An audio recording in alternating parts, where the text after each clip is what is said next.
This is the Lucy Beatrix podcast. Today we're talking about life. It's kind of like one of my Dear Diary entries where I'm just talking about things that are top of mind, including some inspiration from a friend of mine for going into my training for the Berlin Marathon. I'm going to be talking about my media diet or what kind of content I'm consuming right now by way of shows or things on YouTube. And I'm just going to kind of like talk to you guys about what's been going on in my world as I get ready to build up for the marathon this fall. So I moved to Texas 6 months ago, and I still feel like I'm getting settled.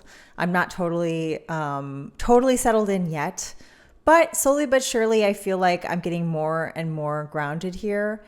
But there is something that has been still missing, and that is I really miss my friends back home in New York. And I miss the people that I used to train with.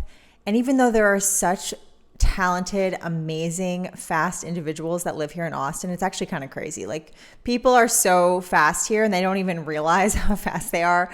Like, you know, sub 240 marathoners, sub 230 marathoners, sub 220 marathoners. So I'm in good company out here, but I had my little crew of guys that I used to train with when I was getting ready for the Chicago Marathon last fall. And I spent the whole summer running with these people. And I miss them. And I think that's a normal part of moving or starting over somewhere new.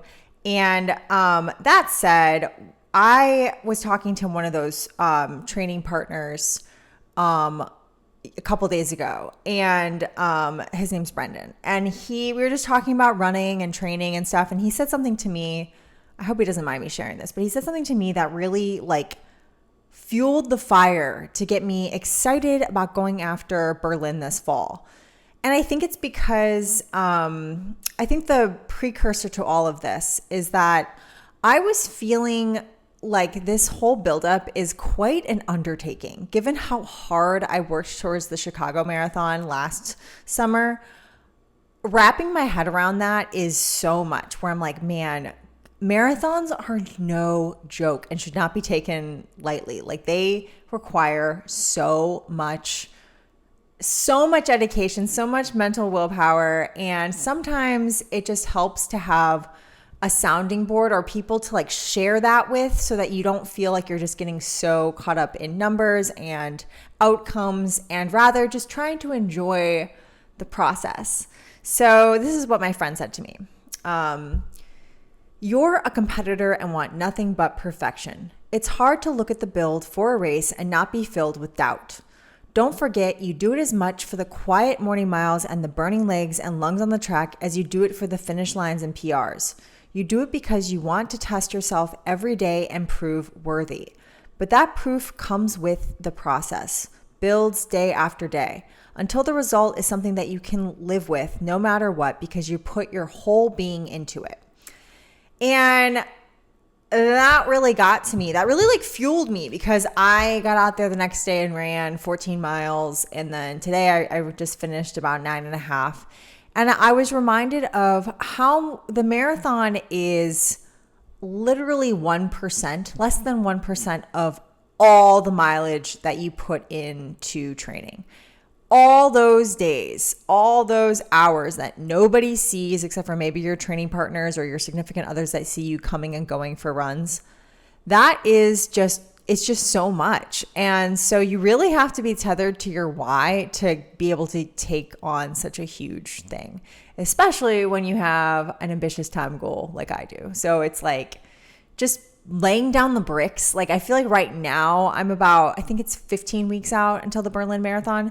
And I'm still trying to get my base back underneath me and get my legs beneath me, I guess, or feel that foundation from which to spring off of, because it just takes so much to just get things moving quick again. And I had taken a really big break last week. I took the most days off in running that I have in so long as I can remember.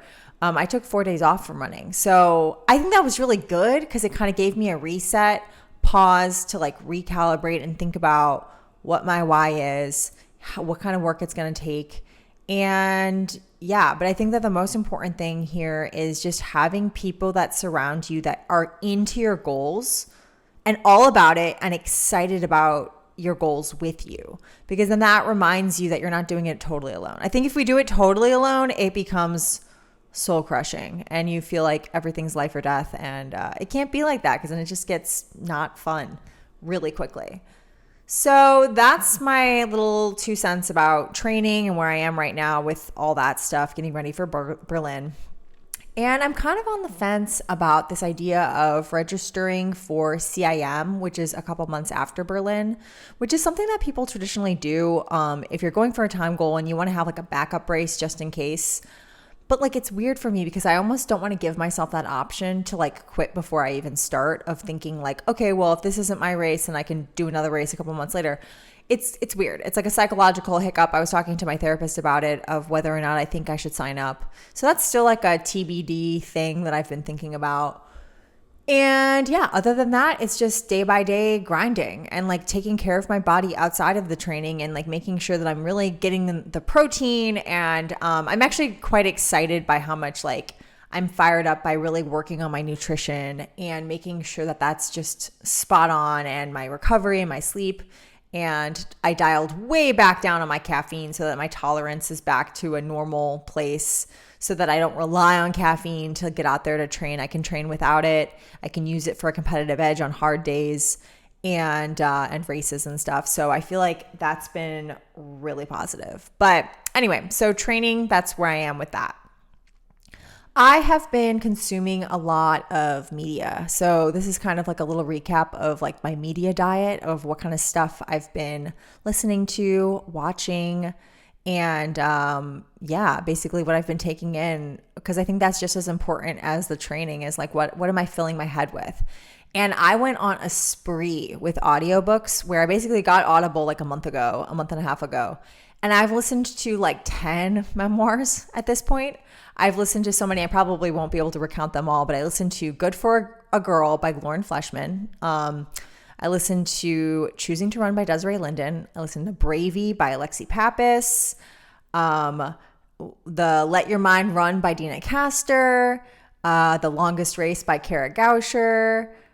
And Inside Out by Demi Moore. Wasted by Maria Harmbarker. What else did I listen to? I feel like I had so many.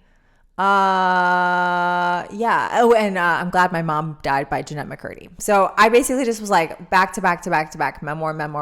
And I listened to it while I was running, logging time on feet and walking. And it was great. I felt like I always had somebody with me while I was listening to these. It kind of made me feel less lonely on a lot of these like solo runs that I was doing. But I think that audiobooks are kind of a great way to like break up the podcast routine if you're into podcasts like I am, because sometimes podcasts are nice to listen to like conversations and stuff. I think I get a lot out of that, but I also like the structure of good stories from beginning, middle, end for like 8+ hours. And it's been so helpful because I'm writing my own memoir. And so I'm kind of using these books to kind of like help me create my own narrative and find like how to compartmentalize my beginning, middle, and end for my own book. So that's been really exciting, because that's been like, besides training, I've been really focusing on writing a book. And it's my goal by the end of the year to reach my time goal with the marathon and publish a book. And so that's been kind of like how my days are being filled, is like with this process, both with writing and with running. And then for fun, when it's not like trying to like focus like that, listening to the memoirs felt like it was almost like doing research for my book. But when I'm not doing like more cerebral work like that, whether it's running or writing and listening to books on tape, I have been also just enjoying different shows that I never really got a chance to watch. Like there's this show on HBO I just got into called Succession that everyone was talking about. And I really like it. It reminds me of like crazy people I knew in New York. And I watched this really great show called Beef with David Cho, who I love and think he's so fascinating. And just he's basically plays himself even though he's acting in it. And then right now I'm obsessed with a show called The Bear, which is about a chef in Chicago, which makes me think a lot about my dad, because my dad was this food critic. and love these gritty restaurant stories. And this really gives you that like intensity of what it's like in the kitchen of an intense restaurant experience. And speaking of my dad, my sister found some letters that my dad, and if you don't know this, my dad passed away almost 5.5 years ago. And he was a writer. He was a journalist. And he had written these letters to my grandparents. And so my sister found these and sent me them a couple days ago. And it was just so funny reading these letters and seeing how my dad was talking. He sounded like Hunter S. Thompson backpacking around Europe and just recounting what his journeys are like. And this was 7 years before I was born that he sent these letters to my grandparents. And I just got such a kick out of reading them because I was thinking, man, my dad was a writer. And I love that I know that I have a little of that in me, that I like feel like this need to write. I have to write. It's just something that's in me. And so that was a pretty cool little inspiration to be reading these letters that my dad wrote. So besides this update on training and this update on like my media diet, I've also been on YouTube a lot, and I've been just like researching, and I love watching runner vlogs on YouTube. And one of the runner vlogs I watch is Philly Bowden, who just ran a sub 2:30, a 2:29 marathon in Copenhagen. And I watched her entire build up for this race, and it was remarkable to see how she really did it. She did exactly what she set out to do, and broke 2:30 in her marathon. And I was watching her training from afar, basically like taking notes of like what her paces were looking like and what kind of runs she was doing and her fueling and everything.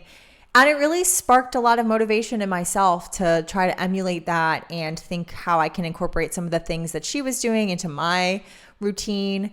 And find inspiration from what I was taking in. So even though that was just kind of like a nice leisurely pastime thing to be watching her vlogs, I also felt like I was getting a lot out of it for how I can apply it to my own life. And generally, I like to consume media that I can then apply to my life. And so that was super inspiring. So I think as far as what's going on in my world, I've just been trying to get myself revved up so that I can get back on the track, like back on track by getting on the track. Because I haven't really been touching the track as much as I would have liked, because it's just been like hard without like my same training partners, my same little routine that I had on Tuesday nights in Brooklyn. But I think that will come. And I've been looking into different places I could possibly go this summer for like elevation training, and seeing, because it gets very hot in Austin, which people have trained through. I have a friend named Mitch Amons who ran a 2:16 marathon last winter, and he trained through the heat here. So it's possible to train here, but I also have been like looking into possibilities of going somewhere else and trying to get my friends to come with me. But that's kind of where I am right now. So it's like, a lot of different moving parts and a couple North Stars, like my Berlin Marathon, my book, and along the way, just enjoying the process and not getting too attached to any outcomes. And that's basically where I am right now. So I hope you enjoyed this little episode, updating you guys on what my life's been like recently. And if you ever have any questions or you want to reach out, you can find me on Instagram. I'm at Lucy Beatrix, LucyBeatrix. And until next time, just be fast. Just win.